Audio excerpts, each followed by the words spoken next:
जय श्री राम। मानस चर्चा में आप सभी का स्वागत है। आज हम जीवन प्रबंधन के गुरु हैं हनुमान जी, इस विषय पर चर्चा करते हैं। हनुमान जी को कलयुग में सबसे प्रमुख देवता माना जाता है। रामायण के सुंदरकांड और गोस्वामी जी के हनुमान चालीसा में बजरंग बली के चरित्र पर विस्तार से प्रकाश डाला गया है। गोस्वामी जी के अनुसार हनुमान जी का किरदार हर रूप में युवाओं को प्रेरणादायक है। हनुमान जी के बारे में गोस्वामी जी लिखते हैं, संकट कटे मिटे सब पीरा, जो सुमिरे हनुमत बल बीरा। हमेशा अपने भक्तों को संकट से निवृत्त करने वाले हनुमान जी स्किल्ड इंडिया के जमाने में हर युवा के लिए परम प्रिय देवता होने के साथ साथ उनके जीवन प्रबंधन गुरु की भी भूमिका निभाते हैं। आइए आज हम बजरंगबली के उन 10 गुणों के बारे में चर्चा करें जो न केवल आपको उदात्त बनाएंगे बल्कि आपके प्रोफेशनल जीवन के लिए भी काफ़ी प्रेरक साबित होंगे। पहला है संवाद कौशल। इसका उदाहरण हमें सुंदरकांड में मिलता है। सीता जी से हनुमान जी पहली बार रावण की अशोक वाटिका में मिले। इस कारण सीता जी उन्हें नहीं पहचानती थीं। एक वानर से श्री राम का समाचार सुन वे आशंकित भी हुई, डरी भी, परंतु हनुमान जी ने अपने संवाद कौशल से उन्हें यह भरोसा दिला ही दिया कि वे राम के ही दूत हैं। सुंदरकांड के इस प्रसंग को गोस्वामी जी ने बहुत ही सुंदर लिखा है। कपि के वचन सप्रेम सुनि, उपजा मन विश्वास, जाना मन क्रम वचन यह, कृपा सिंधु कर दास। अतः हर युवा में संवाद कौशल होना ही चाहिए। दूसरा गुण है हनुमान जी का विनम्रता। समुद्र लांघते समय आप सुरसा और हनुमान जी की वार्तालाप और सुरसा की परीक्षा में पाएंगे कि वास्तव में हनुमान जी कितने विनम्र हैं। सुरसा ने मार्ग अवरुद्ध करने के लिए अपने शरीर का विस्तार करना शुरू कर दिया। प्रत्युत्तर में हनुमान जी ने अपने आकार को उनका दोगुना कर दिया। जस जस सुरसा बदनु बढ़ावा, तास दून कपिरूप दिखावा। उसके बाद जैसे ही सत जोजन तेहि आनन, किन्हा अति लघु रूप पवन सुत लिन्हा। स्वयं को एकदम छोटा बना लिए, जिससे मां सुरसा प्रसन्न और संतुष्ट हो जाती है। अर्थात जीवन में सामर्थ्य से ही केवल जीत नहीं होती है, विनम्रता से भी हमारी जीत होती है। बड़ी ही सुगमता पूर्वक हम विनम्रता से आगे बढ़ सकते हैं। यह सीख हमें हनुमान जी के इस गुण से मिलती है। तीसरा गुण है हनुमान जी का आदर्शों से कोई समझौता नहीं करें। लंका में जब हनुमान जी जाते हैं, अशोक वाटिका को ध्वंस कर देते हैं, नष्ट कर देते हैं, तब मेघनाद आता है और हनुमान जी पर ब्रह्मास्त्र का प्रयोग करता है। ब्रह्मास्त्र जिसका आघात प्राणलेवा ही होता है। यहाँ हनुमान जी चाहते तो ब्रह्मास्त्र को तोड़ देते, लेकिन उन्होंने ऐसा नहीं किया क्योंकि वह इसका महत्व कम नहीं करना चाहते थे। इसके लिए उन्होंने ब्रह्मास्त्र के तीव्र आघात को भी सहन कर लिया। यहाँ हमारे गुरु हनुमान जी हमें सिखाते हैं कि अपने वसूलों से कभी भी समझौता नहीं करना चाहिए। गोस्वामी जी लिखते हैं, ब्रह्म अस्त्र तेहि साधा। यहाँ देखिए, कपि मन किन्ह विचार। यहाँ विचार करके ही हमें काम करना चाहिए। ब्रह्म अस्त्र तेहि साधा, कपि मन किन्ह विचार। जौन ब्रह्म सर मानो महिमा मिटई अपार।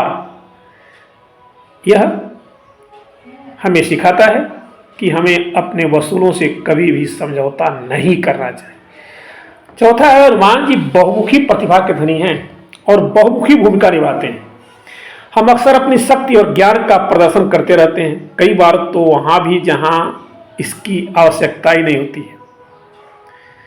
गोस्वामी जी ने लिखा है हनुमान चालीसा में, सूक्ष्म रूप धरि सियहि दिखावा, विकट रूप धरि लंक जरावा, भीम रूप धरि असुर संहारे, रामचंद्र के काज संवारे।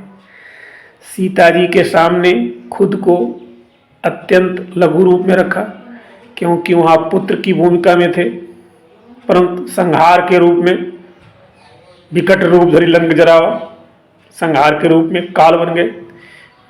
इस प्रकार एक ही स्थान पर अपनी शक्ति का अलग अलग तरीके से प्रयोग करना हमें हनुमान जी से सीखना चाहिए और हमें भी बहुमुखी भूमिका अदा करनी चाहिए। पांचवा है, समस्या नहीं समाधान।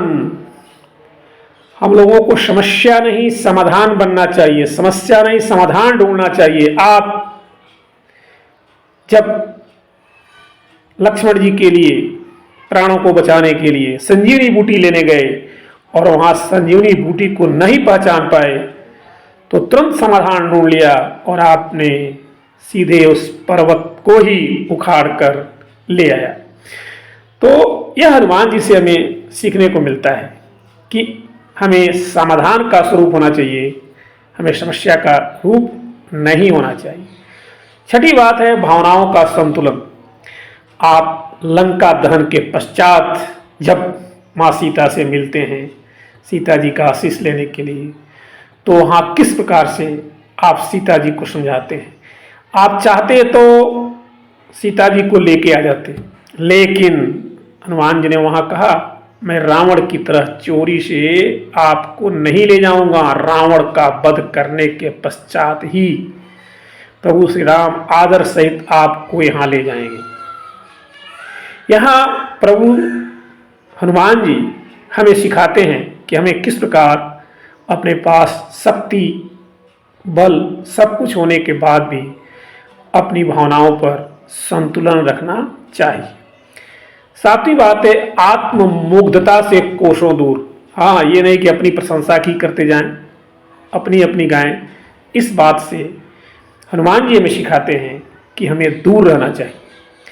आप पाएंगे कि जब सीता जी का पता लगाकर लंका दहन करके अक्षय कुमार को मार करके प्रभु श्री राम के पास हनुमान जी आते हैं, तो कहीं भी इनके अंतर आत्ममुग्धता नहीं दिखती है। कितनी विनम्रता है।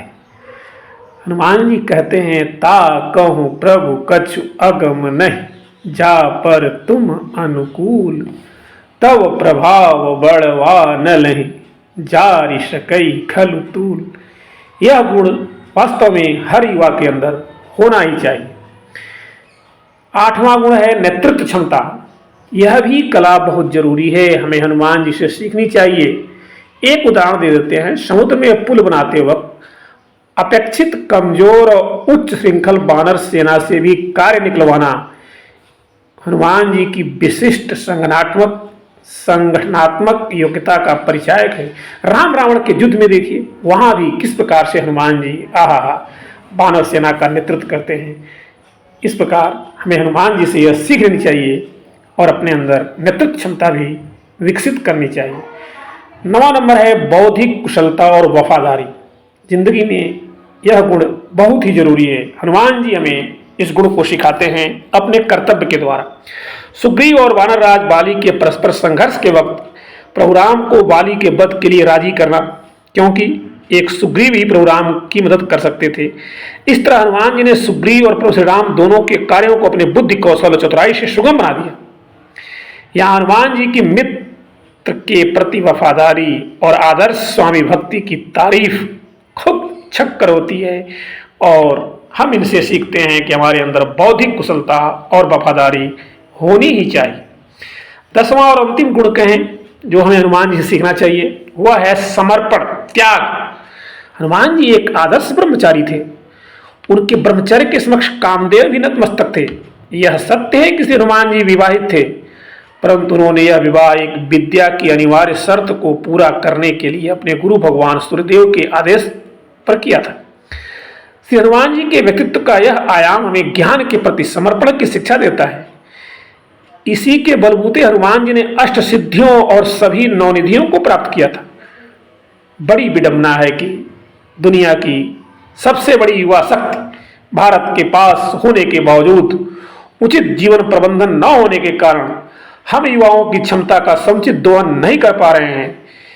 युवाओं के बीच खासे लोकप्रिय श्री हनुमान जी निश्चित रूप से हर युवा के लिए सबसे बड़े आदर्श हैं, क्योंकि हनुमान जी का चरित्र, अतुलित पराक्रम, अतुलित ज्ञान, अतुलित शक्ति, ये सब कुछ हनुमान जी के पास होने के बाद भी हनुमान जी अहंकार से विहीन हैं।